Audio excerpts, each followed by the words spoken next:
Good evening, Top fans. It's Bill from Top Fan Rivalry here, introducing a couple of friends.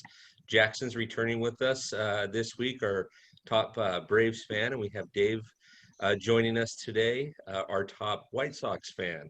And I'm sure he'll have a bunch of stuff to say about what happened this last week. But Yogi was going to join us, and then he had a small family conflict. He may be jumping on a little later, but what can I say? Angels fans don't have a lot to say when it comes to October.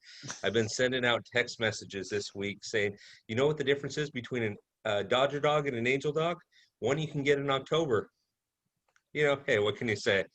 So, anyways, that being said, let me turn some time over to Jackson and Dave to get started. I'll let you guys introduce yourself. Jackson, why don't you reintroduce yourself, and then we'll move over to Dave. Hi, I'm Jackson Westfall.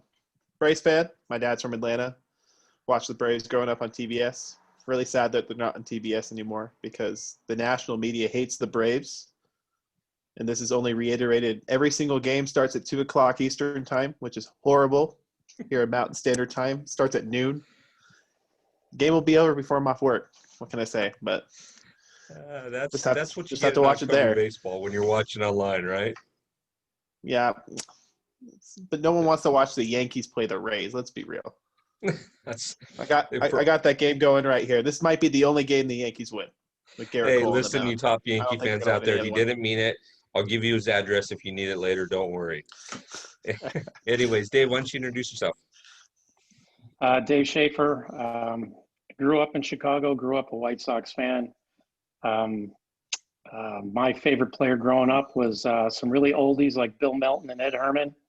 And even Carlton Fisk and Richie Zisk. How's that? Way back machine. But obviously, we're disappointed. We're not playing this week. But I just want you guys to know that it's really, really good that neither the Cubs or the Sox are in, because if we were both in, we would have the whole half hour to slug it out. Hey, Rob Peterson will be joining us probably next week. He was a little timid about talking about baseball. He's still trying to lick his wounds. So let's first talk about what happened last week, right? So we had a couple of teams come in, a couple of teams get eliminated. It was fantastic in some senses. In other senses, not so much. A lot of weird, crazy baseball, some stuff that I didn't anticipate happening. But first, let's start with Dave. Let's talk about that A's series and what you saw from your team, and what do you expect in the future? Well, the future's bright. I mean, I knew we were short on pitching, and not having Kopech and not making a deal at the deadline hurt him. But Giolito gave us exactly what we expected. Keuchel, unfortunately, gave us almost exactly what we expected. He's a soft tosser, and he's a crafty guy, and every once in a while he's going to get burned, and we couldn't score enough for him. That third game is where the weakness in the pitching showed up, and you hope somebody can go a few more innings and eat that time up. But the way that game was managed and the way it showed the weakness in the starting staff, not unexpected. Yeah, it was weird to watch because I agree with you. Your future is really, really bright, but it was weird to watch a bullpen game, the second or third inning of an elimination game. Yeah. So I didn't catch the first couple innings. Did they just run out of gas, or what happened? Well, I don't know why he pulled Dunning so quick. The guy gave up a couple of hits, but usually that's not a hook. The Garrett Crochet came in. That was unfortunate. We're still waiting to see if he's really injured or if it was just a fluke. But he struck out two guys and got pulled because he had the proverbial forearm tenderness. Yeah. So not a good sign. And from there, it was a mix of whoever probably raised their hand. Yeah, it may have been an early hook. I was watching some of the game, and I'm with you. Unless your starter came into the dugout and said, "Skip, I can't do it." I mean, it's do or die. You either win or you go home. Well, and let's face it, the A's are a well-known commodity. They play good baseball, they play fundamental baseball, but they're not going to knock the cover off the ball. You know, you don't have 9 guys that you have to fight to get out. You have 4 or 5. So you get through those. Hopefully you get a couple of easy outs, get through an inning or two, and turn it over to someone else. I'm not a Rick Renneria fan at this point, and I think, you know, more to be said on that later, but not a fan. We'll circle around to that. Well, I want to ask you about a couple of your players, but let's circle around to Jackson real quick, and we'll come back to you. So, Jackson, Sure. you guys had a really stellar series. You guys didn't give up a run. I was nervous for you in the first 2 or 3 innings, I think, of the first game, because they were just second and third, 1 out, first and third, nobody out, but they pulled it together. So tell me what you saw. Tell me what you think. Tell me what the future looks like for you this week. What I saw was a combination of really bad Reds team hitting and some really good composure by the Braves pitching. I was really impressed with Ian Anderson in game 2 when he loaded the bases, getting out of that in the second inning, and he retired 8 straight after that. And to me, that's the mark of finally we got a pitching prospect. You know, went through like 5 or 6 that weren't very good, top pitching prospects. You know, before getting to Anderson. So it just feels good having a 1-2 punch. Kyle Wright just needs to be decent enough. You know, you just got to get through 5, 6 innings. Bullpen looked fantastic. Like I said, Will Smith came around despite giving up 7 home runs during the regular season. He's really figured it out. So unless he gives up the long ball, he looks pretty unhittable. He came in a couple high leverage situations. It's great. You know, Melanson can be shaky at times, but no, he gets the job done. And MV free, Freddie Freeman. He's my pick for the MVP. As good as Mookie Betts was, the Dodgers didn't need Mookie Betts. Whereas if the Braves didn't have Freddie Freeman, they would not have won as many games as they did. But I think the Braves heading against the Marlins, they're confident because they know this team. They know they can beat this team. Yeah, the first game I watched almost the whole first game, all 13 innings of it. And when the Reds had first and third and nobody out in the first inning, they didn't score. And I think they did the same thing in the third inning. I think they even had the bases loaded and 1 out. And I think the 7th and 8th inning and couldn't capitalize. And then I believe in the 13th inning, what do they have? Runner on third and 1 out, and they couldn't figure out a way to get bases loaded. Bases loaded, yeah. They had the bases loaded in the 12th and the 13th, and they couldn't score. Yeah, I just thought the baseball gods have given up if you can't whatever happened, Dave, when we played, that's when you move people around. You bunt the ball down. You don't swing for the fence, but we just don't play like that anymore, do we? Gosh, drives me crazy. I cannot – they ought to publish a stat of your conversion rate of runners in scoring position with less than 2 outs. That is the most important stat in baseball. Let's publish that stat. What's your conversion rate? Yeah. I agree. I mean, Jackson, that you guys, I totally agree with you, Dave. Listen, you got bases loaded, 1 out, and you can't score. You can't bunt a run. What are the odds that you can bunt, unless you bunt the ball right back to the pitcher? What are the odds that you can't bunt it down one of the lines and When get I run in? When I watch club ball and 15 and 16-year-old kids that can't do it, I go nuts. If you're making 6 and 7 figures, I can't even explain it. Jackson, this is a little bit before your time, but Dave, you'll remember this. You remember when Billy Martin asked Reggie Jackson to try to bunt, and Reggie wouldn't do it? Was it a playoff game? Was it a playoff game? I think it was. And he wouldn't do it. He went up the next time and then tried to bunt, and it just was disastrous from there. Like, insert problem here. Yeah. Yeah. Well, not to anybody's surprise, the Dodgers, were favored against the Brewers, and they beat the Brewers. A couple of key spots that I saw. Mookie Betts is still on a tear for October, and I can't wait to see how this plays itself out. But Clayton Kershaw looks like the Clayton Kershaw mid-season, regular season.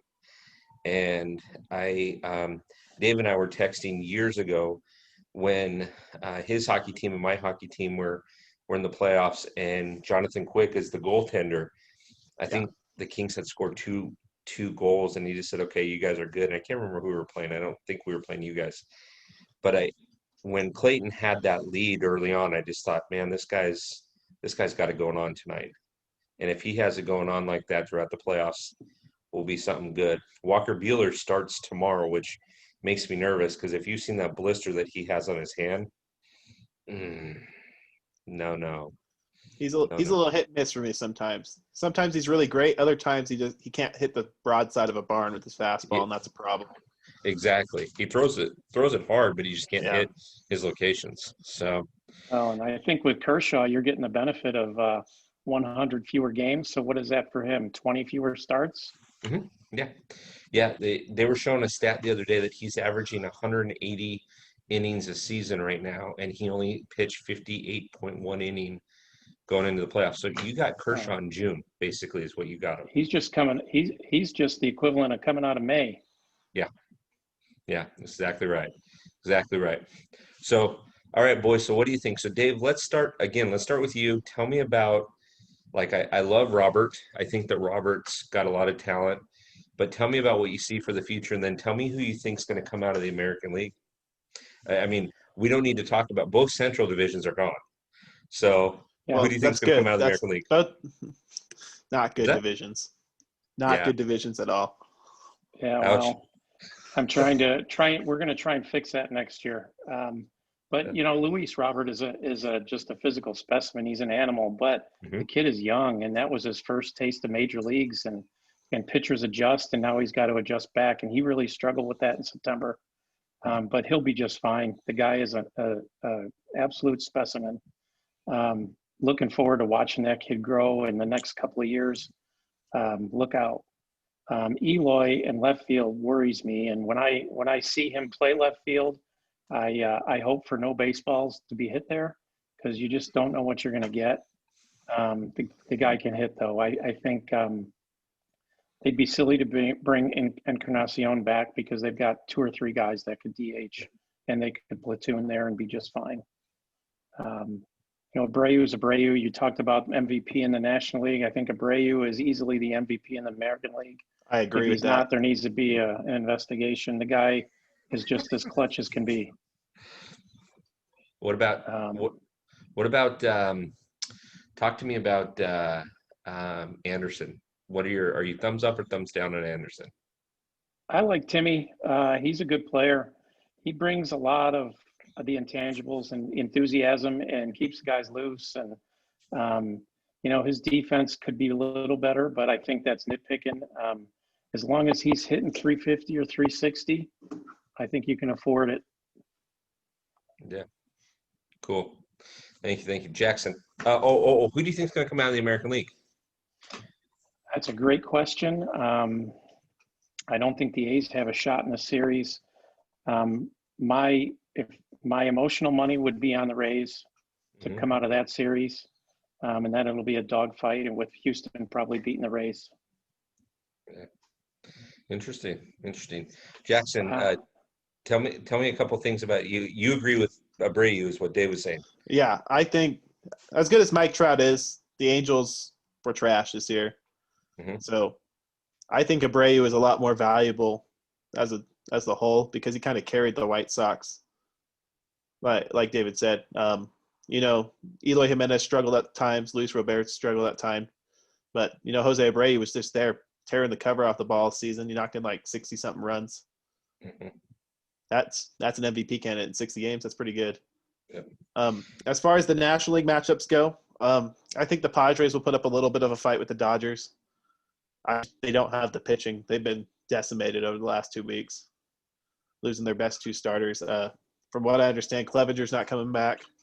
Dinelson Lamet, their number 2 starter, I think he's still hurt as well. Yep. I just don't see Zach Davies and Chris Paddock and guys like that really stepping up. They had to do a bullpen game to beat the Cardinals in Game 3. And I didn't think the Cardinals looked all too great, but the Cardinals deserved to win that series. They looked better than the Padres at times. The Padres just rallied on them for a couple innings. I think the Braves will beat the Marlins. The Marlins are still undefeated in the playoffs. I'll give them that. Still undefeated, but they played probably the worst Yeah, look who division. they played. Yeah, the worst division winner in baseball. The Cubs, the Cubs got to beat up on the Pirates. They got to beat up on the Brewers. I know like 4 teams from the NL Central made it to the playoffs. In a normal playoff format, 3 of those teams are not there.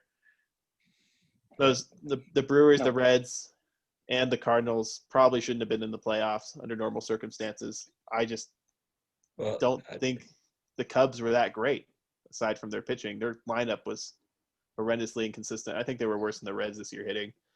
Dave, what do you think about the Cubs? That's a 16-inch clincher, just waiting for me to smack, right?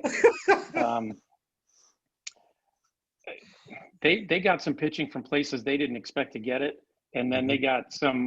Yu Darvish was given up for dead, and he resurrected himself and gave him a pretty decent season. Lester is Lester. He's old, and the White Sox kicked him around pretty good. Their offense to me is like Jackson said, extremely inconsistent. You got guys like Rizzo that you can count on, and there's only a couple others, and that's it. I mean, Baez, what did he hit? $180, something like that. I have a hot take on Javi Baez. I think Javi Baez is the most overrated player in Major League Baseball. Yeah, well, and then you combine that with Jason Hayward out there in the outfield. He can't hit. It's rough. It's rough, but I have no sympathy.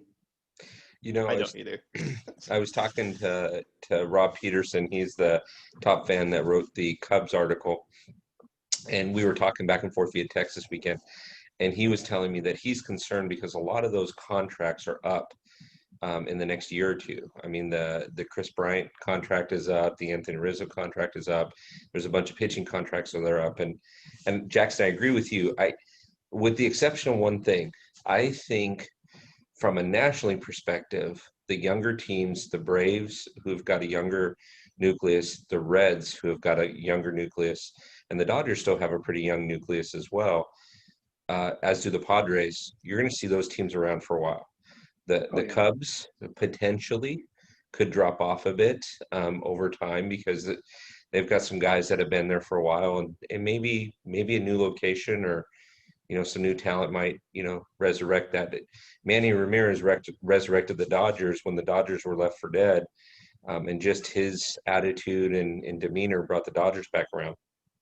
So, I mean, I think the Reds are a team to fight with in the Central in the future. They've got a lot of young kids. What's that? I don't know if you saw, but the rumor has it that Theo is on his way out. Oh, really?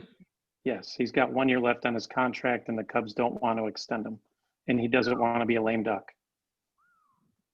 Yeah. Party's over. Yeah, party exactly. It only took him 100 years for 108 years for the last one. So gotta start the clock with this one. I love it. Well, I'm gonna make some bold predictions, and this is gonna sound a little bit like a Dodger goober, but I think Jackson, I think you guys get past the Marlins.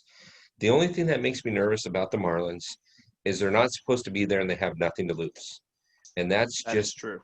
A weird team to play. Right. I think that the Dodgers will take care of the Padres because I just don't think the Padres are there pitching wise. You can score 8 or 10 or 11 runs a game, but if you're going to give up as many, you're going to have a problem. And what are the odds that the Dodgers will score 8 or 10 runs a game versus giving up 8 or 10 runs a game? I want to see them score 10 runs on Kershaw. Probably not going to happen. So I do think, Jackson, you and I will be meeting in the National League Championship Series. I do think that the Asterix will get past the A's, and I do think the Yankees are going to get past the Yankees are going to get past the Rays, and the Asterix will get past the A's. And so I think you're going to see a rematch of Yankees and Houston in that championship series, which to me, I mean, the best thing that can happen, let's throw our conspiracy theorist hats on for 30 seconds here. What's the best thing that can happen for Major League Baseball during a COVID season? Dodgers, Yankees, right? That's the and a rematch with the Astros. Yeah, and a rematch with the Astros. Hide your garbage cans. Yeah. So I do think it's going to be unique. I like our chances against San Diego, although San Diego is again that unique team that wasn't really supposed to be there. They made some key acquisitions here there, and that Fernando Tatis guy is Oh, playing that guy like can there hit. is no tomorrow. That guy. Yeah, and I try to avoid that at all costs, and I think you know why. Yeah, Yeah. yeah, yeah, yeah. Well, But side note on Fernando Tatis, I went and saw the Padres Giants game last year on my honeymoon. mhm, We went down to San Diego. He hit a monster home run. He was yeah, raking. yeah, Well, he's good. the good news is the White Sox have his younger brother in the system. Hopefully, they don't trade him for a bag of baseballs again. Hey, we traded Pedro Martinez for some fungo bats and batting practice balls. So I mean, Yeah, well, everybody's got to have a bad trade there. and my Diamondbacks gave the Braves a couple of really good players for a bag of baseballs a few years ago. Yes, yes, they did. Oh my gosh. Well, I have to admit, even though we have a short season, and even though Yogi says, "Hey, I got, this is a short season, this short season, this short season," the way the MLB is doing it, I love it because it just there's going to be baseball on almost every day now between now and the end of October. The only thing that I struggle with is you've got the Padres and the Dodgers both in the playoffs, and you've got the Astros in the playoffs, and nobody has a home game. And yet we're using Houston, we're using LA, I mean, the Yankees played at Dodger Stadium today. I mean, Well, or I'm sorry, Houston played at Dodger Stadium today. Yeah, the yeah, Yankees are playing there right now. Yeah, where did the A's play the White Sox? yeah, exactly in Oakland. So it's a weird season. But I like where it's going. I like what baseball's doing, and I love this top fan rivalry. So let's conclude here. I know we've got some stoppage for everybody. First of all, for you top fans out there that are watching this, please understand that this will happen throughout the playoffs. A number of gentlemen will be joining us, as well as a number of ladies have asked me if they can join us. That's going to be fantastic. So be prepared for that. I'm going to give Jackson and Dave the final thoughts, and as we're wrapping up here, just feel free to subscribe to the page and or the YouTube channel. We'd like to hear from you, and hopefully these two gentlemen will be back with us next week to see what happens throughout this week, and hopefully everything's as clean as it needs to be, and the Dodgers go all the way. I'm sorry, Jackson. I didn't say that. But Well, you have to apologize to my dad. yeah, maybe we'll get your dad out here next week. But Jackson, why I don't mean, you give us a he final offered thought? to be called in. I hold him on the phone right here, and he talks. Like sports talk radio. But Perfect. my final thoughts. I think as soon as we get to the championship series, we're going to see some really good baseball. I think all the teams left, bar the Marlins, are pretty solid up and down. Mhm. I mean, as much as people hate to hear it, I think people are sleeping on the Astros. I think they were decimated by injuries in the regular season. Obviously no Verlander. Is Greinke hurt too? I think. I can't Hadn't heard remember. that. I can't remember. They have so many hurt pitchers. They have like an all rookie bullpen, but that lineup is still dangerous. And you saw it today. George Springer Mhm. heading into free agency this year. He went 4 for 4 today, 4-hit game. But I think the Astros are going to come out of the American League, and I think they'll beat Tampa Bay. I think Tampa Bay will get by New York. Okay. I like it. I'm going to pick my Braves to beat the Dodgers because it is a weird year. They're going to do something unexpected. And they're not the Falcons. I can count more on the Braves than I can the Atlanta Falcons. We're There you also go. playing right now, and I don't want to look at that score because I'm sure they're up big and they're going to fall apart in the fourth quarter again. But that's for a different top fan, a different sport. But I'll let David finish it out We'll cover with that. his final thoughts. For you top fans out there, if you're not paying attention, look at Dave's man cave. Can everybody see this wonderful Chicago? There's no guessing where he's from, right? I mean, It's look at this beautiful. thing. It's what I He's got aspire to have. baseballs. He's got hockey up there. He's got Mark Burley in the background. I mean, this is Chicago. Dave, why don't you close us out on our video here? And I so appreciate both of you joining us. Thanks so much, Dave. Yeah, I'll give the impartial opinion because my team's out. I really like the Braves team. I think they have a lot of really great young players, fun to watch. They're going to get past the Marlins. If they don't, something's wrong. At this time of year, I think you bet on pitching and the deepest staff, and those are the teams that are really going to have some staying power. So I'd go Braves. I like the Rays pitching. Um, you know, I think Houston's going to struggle here at some point. I don't think they're going to get past whoever they play in the next round. And the Dodgers, I mean, pitching and I mean that is just a solid team top to bottom. So I agree with you guys. I mean, you're going to probably play each other. We're probably going to see a good battle in the American League, but I would bet on the pitching. The pitching is going to come through, and I agree. I think baseball's done a good job under really crazy circumstances of trying to get a season in here. And, they did it for mostly the right reasons. One of them was just to get some revenue from their TV rights. But overall, I think it's pretty good. They've done a good job. I'm looking forward to next year. So we'll leave on this final thought with Dave, and this will get a reaction out of Dave. Jackson, here's what we'll do. If we meet each other in the championship series, the loser, when you get to California, the loser buys the other one Portillo's. And Dave will explain what Portillo's is. There you go. Well, I was there yesterday. Oh, there you go. It's a Chicago thing. You'll love it. Top fans, I hope you've enjoyed this. Make comments below. Feel free if you have any other insights or you want us to cover anything. But anticipate Viliami will be back next week. Jackson, I'm sure we'll be back. Dave, if you've got some time, we'll have you back. And thanks a lot, top fans. And we sure do appreciate you.